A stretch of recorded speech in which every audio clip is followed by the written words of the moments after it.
Se os bons não aceitam, nós vamos entregar para quem não presta. Só que vocês bons não podem mais reclamar. Essa foi a frase que me fez político.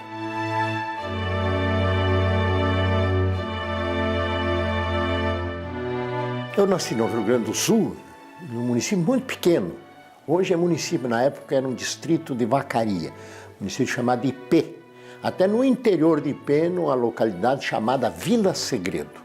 Meus pais moravam ali, eu nasci ali. E com 4 anos de idade, nós fomos embora, meus pais foram morar em Curitibanos. Nós somos em 11 irmãos, eu sou o 7º, 6 homens, 5 mulheres. Eu sou o 7º da família. Fomos morar em Curitibanos, meu pai chamava-se Teodoro Agostini e minha mãe é Graciosa Fontana Agostini. Eles vieram em 1944. Se instalaram então em Curitibanos. Meu avô, o pai da minha mãe, comprou uma fazenda muito grande na divisa do município de Curitibanos com Campos Novos. Uma fazenda com 24 milhões de terra, era muito grande. E dividiu já, eles eram, meus tios, eles eram em 7 irmãos, fez a divisão para cada um, mas meu pai preferiu ficar na cidade, em Curitibanos, né? E o que ele fazia? Ele, açougue, ele era no ramo de carne, de açougue. Né? A população de Curitibanos tinha 1.000, 2.000 pessoas naquela época. Tá? E foram evoluindo, e a gente foi estudando, trabalhando, estudando, né? Eu estudava no grupo escolar Arcipreste Paiva, hoje é Colégio Santa Terezinha. O senhor começou a trabalhar cedo? Com 14 anos eu comecei, 13 anos para 14, eu comecei a trabalhar como auxiliar de contabilidade no escritório de contabilidade. Então eu estudava num período da manhã, estudava no período da tarde e trabalhava no escritório de contabilidade, até ir servir o Exército. Servi o Exército no Rio Negro, no Paraná. Naquela época, o 2º Batalhão era o 2º maior batalhão do Brasil. O batalhão Mauá era um batalhão rodoviário, aliás, ferroviário. Nós construímos estrada de ferro. A sede do batalhão era o batalhão Mauá no Rio Negro, no Paraná. Mas existiam as companhias no interior e eu fui destacado por uma companhia próxima à cidade de Curitibanos, evidentemente por escolha da gente, numa localidade chamada Taiti. Era uma localidade, então, trabalhava com estrada de ferro, abria túneis, né? E foi uma experiência boa, então? Muito boa, claro que sim. Eu não quis ficar no Exército, os meus comandantes da época fizeram muita força para mim ficar no Exército, mas eu não quis. Eu fiquei 1 ano, 1 mês e 1 dia no Exército. Aí saí do Exército e fui ajudar um irmão meu, de saudosa memória, que já é falecido, na pecuária. Ele era pecuarista, então fui ajudar ele na pecuária, até que então casei. Eu casei em 1960. Como o nome da sua esposa? Leonisa Carvalho Agostini, que mais tarde veio a falecer. Eu casei em 1960, ela veio a falecer em 1998. Quantos filhos os senhores têm? 4 filhos. 3 filhos homem e 1 filha mulher. Todos os meus filhos são advogados. Qual foi o seu primeiro contato com a política? Bom, eu tinha um irmão, que é falecido, o Guerino Agostini, que era um excepcional político. O meu pai não era um homem de cultura, era um homem muito simples, sabia ler e escrever, mas não era muito aletrado, como a gente diz, mas tinha uma liderança extraordinária. Era um homem assim de um poder de liderança, o povo de Curitibanos adorava meu pai. Meu pai acabou falecendo muito jovem, com 49 anos, em 1954, eu tinha apenas 14 anos, quando ele faleceu. Ele era um líder nato, era um homem espetacular. Seu descendente tinha um irmão por nome Guerino, que também tinha uma liderança muito forte. E ele é que se envolveu na política. Eu era jovem, guri, não me envolvia na política, a não ser ajudar. E aí, logo em seguida, ele foi candidato a vereador e eu me envolvi, então, ajudando a pedir voto. Mas nesse meio de tempo, em 1960, eu fui nomeado cartorário. Fui escrivão do Cível por muitos anos, até que, em 1972, me convidaram para ser candidato a prefeito. E eu não gostava muito de política, né? Então tinha um grande político, Hélio Anjos Ortiz, que era prefeito, foi prefeito antes que eu, foi um dia me procurou. Disse, Onofre, eu queria que você fosse candidato a prefeito. Eu digo, tá louco, doutor Hélio? Política não é para coisa séria, eu não quero saber disso aí. Não, o senhor me desculpa, mas eu não quero ser político. Ele foi me insistindo, porque ele reconheceu em mim Eu era funcionário da justiça, escrivão, mas ele reconheceu em mim que eu tinha alguma qualidade de liderança. Eu era muito prestativo, gostava de ajudar os outros, ajudava um, ajudava outro, fazia o bem para esse, para aquele. Então ele entendeu que eu tinha uma liderança muito grande. E ele veio insistindo para que eu fosse o candidato a prefeito. Eu disse, não, o candidato a prefeito é meu irmão, o Guerino. Mas o Guerino, como era uma pessoa assim, que tinha muito patrimônio, principalmente fazendas, e era um homem muito agitado, me chamou e disse, olha, eu não posso ser prefeito, eu não tenho tempo para ser prefeito, eu tenho minhas coisas para cuidar. Você prepare que vai ser você. Eu não quero saber disso. E o doutor Hélio vem insistindo, até que um belo dia eu disse para ele, ó, doutor Hélio, o senhor me desculpe, o senhor é meu amigo, que é muito bem, doutor Hélio, nós chamamos doutor Hélio porque ele era um médico, um sujeito humanitário, uma pessoa extraordinária. Se existe alguém no céu, esse está no céu, porque esse era um homem que só fazia o bem. Além de ser um grande líder político, era um ser humano extraordinário. Ele dava consulta de graça, de manhã à noite, e ainda dava o remédio. Quando não tinha o remédio, ele dava o dinheiro para a pessoa comprar o remédio. Era um homem extraordinário. E ele foi insistindo, até que eu disse, ó, doutor Hélio, o senhor me desculpe, eu não vou querer.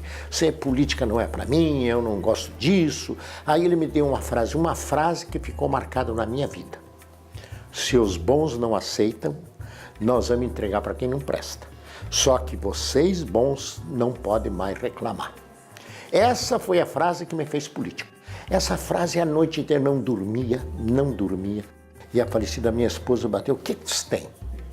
Até que eu contei para ela, o doutor Hélio me disse isso e eu não me saio isso da cabeça. E ela não gostava de política. Mas chegou e disse, olha, se você achar que deve, você meta. Aí levantei cedo, bem cedinho, fui lá na casa do doutor Hélio e disse, doutor Hélio, eu aceito, sou seu candidato a prefeito.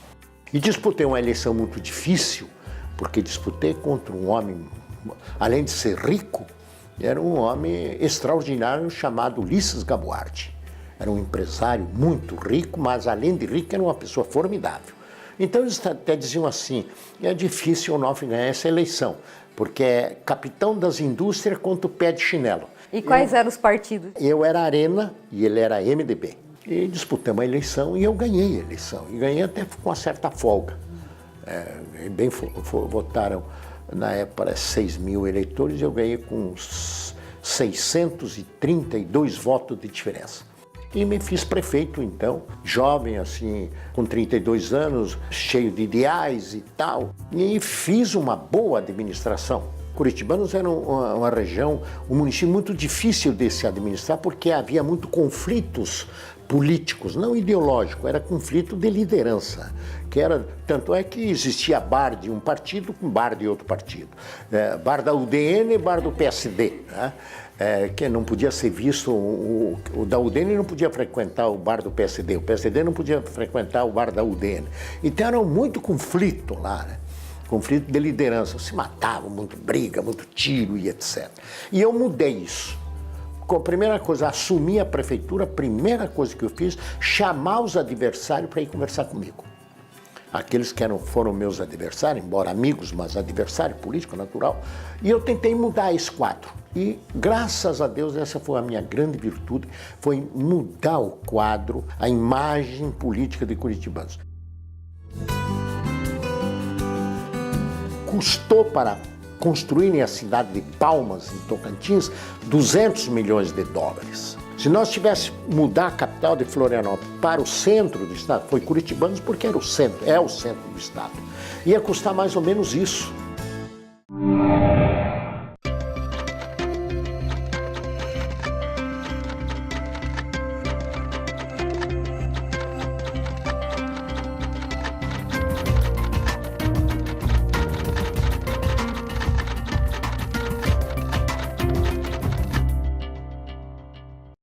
Eu tive a ousadia, em 1974, ou 73, eu fiz a Festa Nacional da Nectarina.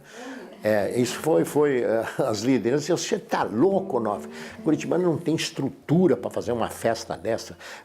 Foi o ano que surgiu essa fruta chamada nectarina, numa colônia japonesa, que tem lá até hoje, né, chamado Frei Rogério, governador Celso Ramos. 72 famílias oriundas do Japão em convênio com o Brasil, e eles começaram com a maçã e com a nectarina, que tinha uma qualidade, uma produção extraordinária.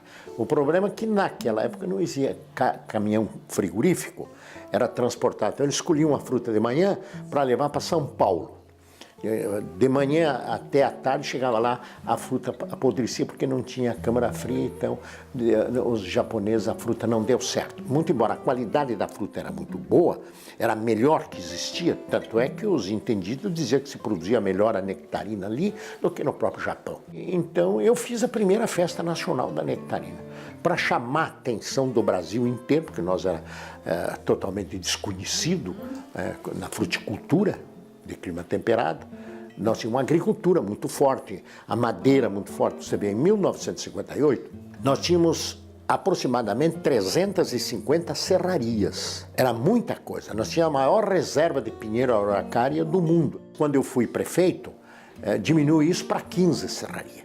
Por consequência, esse pessoal que trabalhava na serraria, aproximadamente 50 pessoas por serraria, por via de consequência, devia ter em torno de 15 a 20 mil pessoas que trabalhavam na serraria, cuja mão de obra não tinha qualificação nenhuma. 20% desta população foram aproveitados em outras coisas, na agricultura, feijão, milho e etc. 20% foram embora, mas 60% ficaram nas periferias. Tinha fundo de garantia, tinha as indenizações, então começaram, aquela gente não tinha instrução nenhuma, não existia nada para instruir eles, né? Começaram a ir para a periferia da cidade, enquanto tinham dinheirinho do fundo de garantia, das indenizações, foram comprando geladeira, fogão, de repente acabou, virou uma favelada danada lá. Então eu tive a grande responsabilidade de começar a colocar essa gente, começar a mostrar, dar outros cursos e começar a ensinar, começar a mostrar por eles em outros caminhos. Aí, por graças a Deus, surgiu o cultivo do alho. Surgiu um agrônomo japonês jovem, formou no Japão e veio para o Brasil, chamado Shonan, Takashi Shonan. E ele inventou a semente do alho. Tanto é que existe até hoje o alho Shonan, que é o cruzamento do alho mexicano com o alho espanhol, cultivado nas terras de Minas Gerais, deu certo. Ele conseguiu então fazer um embrião dessa semente do alho. Aí surgiu o alho, aonde nós começamos a aproveitar toda esta gente que estava desempregado, onde começamos de novo a crescer. Curitibanos começou a crescer, então foi uns 10 anos mais ou menos, o alho foi o chamado ouro branco, porque no Brasil não se produzia alho. Aí começaram a surgir outras culturas, plantio de pinos, a pecuária era muito boa. E eu tive o privilégio de fazer a primeira festa nacional do terneiro, Feira do Terneiro. Por que aconteceu isso? Eu fui fazer um curso de administração pública na Espanha e lá eu, um dia passeando, fui em Londres e assisti uma feira chamada Feira do Terneiro. A comercialização do terneiro de 20 dias de vida. Achei sensacional aquilo. Quando voltei da Espanha, naquela época existia um órgão do governo chamado Acaresc, que tratava do assunto da agricultura. O diretor da Acaresc era uma pessoa chamada Wilson Santa Catarina, um grande agrônomo. Ele foi me fazer a visita quando eu voltei da Espanha, eu estava no gabinete, ele foi lá me fazer uma visita. E eu contei para ele a história da comercialização do terneiro, da Feira do Terneiro que eu vi lá na Inglaterra.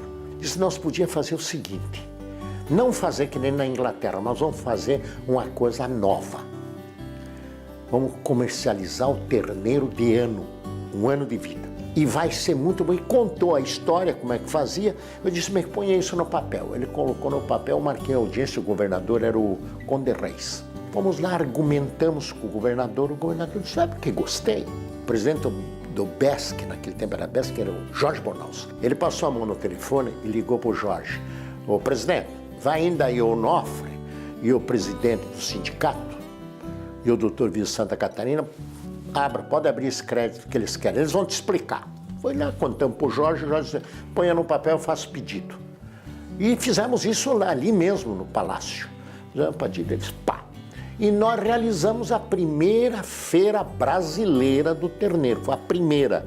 Então houve um avanço muito grande na pecuária brasileira. Melhorou a qualidade do nosso bovino, porque aí a pessoa se aperfeiçoaram, a genética e assim por diante. E isso foi uma grande coisa que eu fiz. Em 1980, Onofre Agostini decide se mudar com a família para Florianópolis. O governador era o Jorge Bornaus, ele me convidou para me assessorar a FUCADESC, Fundação de Educação Especial de Santa Catarina, cujo superintendente era Cláudio Ávila da Silva. Eu então trabalhei um período com ele ali na FUCADESC. Posteriormente, ele se elegeu deputado estadual e eu fui assessorá-lo, né? Fui chefe de gabinete dele também na Assembleia Legislativa. Aí, posteriormente, ele se elegeu prefeito municipal de Florianópolis. Eu fui secretário municipal do Cláudio Ávila da Silva, que foi, aliás, um excelente prefeito e um excelente político. Um dos poucos políticos que eu conheço que era cumpridor da palavra. Daí, mais tarde, me exonerei do cargo de escrivão e fui nomeado por concurso na Assembleia Legislativa. Passei na Assembleia como assessor na Assembleia. E nesse meio de tempo se elegeu deputado estadual Raimundo Colombo, o atual governador, que é meu primo. A minha mãe é irmã da mãe dele. A mãe dele é viva ainda, a minha mãe já é falecida. Aí o Raimundo se elegeu deputado estadual, me convidou para mim ser o chefe de gabinete dele. Fui chefe de gabinete dele um bom período. Posteriormente, ele voltou a ser prefeito de Lages e se elegeu deputado estadual Joaquim Lemos. E eu fui chefe de gabinete do Joaquim Lemos. E até que em 1990, partido, naquela época era o PFL, me convidou para mim ser candidato a deputado estadual. Então, em 1990, eu me elegi deputado estadual pela primeira vez. Eu fiz 15 mil votos, 15 mil e poucos, entrei bem, me elegi bem. E daí, dali para frente, eu fui 5 vezes deputado estadual e todas eu aumentei de votação. Sempre quase dobrei. A segunda já fiz 26, e fui indo, cheguei a fazer 55 mil votos. Fui presidente da Assembleia e depois fui mais uma vez, eu era vice e assumi a presidência também. Então, fui 2 vezes presidente da Assembleia e todas as comissões lá eu fiz parte. E como foi ser presidente na Assembleia? Uma honra muito grande, né? Ser chefe de um poder. É uma honra muito grande, a responsabilidade e uma honra muito grande. E eu mudei um pouco também a Assembleia Legislativa, porque o presidente da Assembleia era um staff muito grande, né? E eu, como me tornei um presidente bastante simples, popular, eu também abri as portas da Assembleia. E eu fiz um projeto muito interessante, fazer Santa Catarina conhecida para o Brasil inteiro. O programa chamava-se Retratos de Santa Catarina. Como é que funcionava? Cada município se inscrevia do jeito que quisesse, ia lá nas terça-feiras, levava a sua cultura, sua produção, apresentava na Assembleia, ficava lá exposto lá para o povo catarinense, a cultura, seus artistas. Nós temos coisa extraordinária no estado que nós não sabemos. Minha gente do Brasil inteiro assistia esses programas. Na época já existia TVAL, né? Já, a TVAL deu uma força muito grande. Depois, outra coisa, nós tínhamos grandes talentos artísticos em Santa Catarina que não tinham oportunidade. E com esse retrato de Santa Catarina começaram a surgir talentos nossos aí, grandes artistas, cantores, pintores, grandes artistas que nós temos em Santa Catarina que não tiveram oportunidade ou não têm oportunidade por falta de divulgação. E tem um fato na sua passagem pela Assembleia que é a sua defesa pela transferência da capital para curitibanos, né? Isso eu fiz um trabalho muito grande na Constituinte, porque, infelizmente, muitos não entenderam. No dia da votação houve empate. 16, nós estávamos em 33 deputados, faltaram 7. 16 foram a favor do plebiscito e 16 foram contra. Empatou e o presidente então teve que desempatar. E o presidente era daqui, que era o Pedro Bittencourt Neto, que defendia a manutenção da capital, aqui votou então contra a realização do plebiscito. Para o que o povo catarinense não é um deputado que devia dizer se devemos ou não mudar a capital. Quem devia dizer era o plebiscito através do povo catarinense que ia dizer. Porque eu consegui mostrar para o povo, e eu convenci hoje, o povo catarinense reconhece que eu tinha razão. A ilha, não existe nada semelhante no mundo que nem a ilha de Florianópolis. Não tem nada no mundo igual. Você vê que uma ilha de 400 e poucos mil metros quadrados, com 42 praias, 44 praias, uma distante da outra 5 quilômetros, muda a temperatura da água, o tamanho da onda, né? Coisa extraordinária que é essa ilha aí. Mas ela foi tomada de uma forma tal, desordenada, virou uma bagunça geral. Você vê bem, a cidade de Palmas, no Tocantins, na época, coincidentemente foi no mesmo período, custou para construírem a cidade de Palmas, em Tocantins, 200 milhões de dólares. Fizeram uma capital nova, custou 200 milhões. Se nós tivéssemos mudar a capital de Florianópolis para o centro do estado, foi Curitibanos porque era o centro, é o centro do estado, ia custar mais ou menos isso. Nós mantinha essa beleza extraordinária da cidade de Florianópolis. Você vê que hoje não tem lugar para estacionar, não tem mais jeito, o trânsito está insuportável. Por quê? Porque a capital é o centro, não adianta você... tudo vem para cá. Pode fazer 50 pontes, não vai resolver, porque tudo vai para um lugar só, para o centro. Quando o senhor fez essa proposta, em que ano? Foi em 91. Foi em 91, mas eles entendiam, primeiro, que é loucura, vamos acabar com o Florianópolis. Não ia acabar, nós não ia mudar a capital de uma vez por todas. Levaria até 30 anos. Pode ter certeza, escute bem o que eu estou dizendo. Quando eu disse ali em 91, muita gente me chamaram de doido. Hoje reconhece que eu tinha razão. E vou dizer mais uma coisa aqui, pode fazer 50 pontes do jeito que quiser, não vai resolver isso aqui. Eu não aceito mais fazer aquele papel ridículo que o deputado federal faz.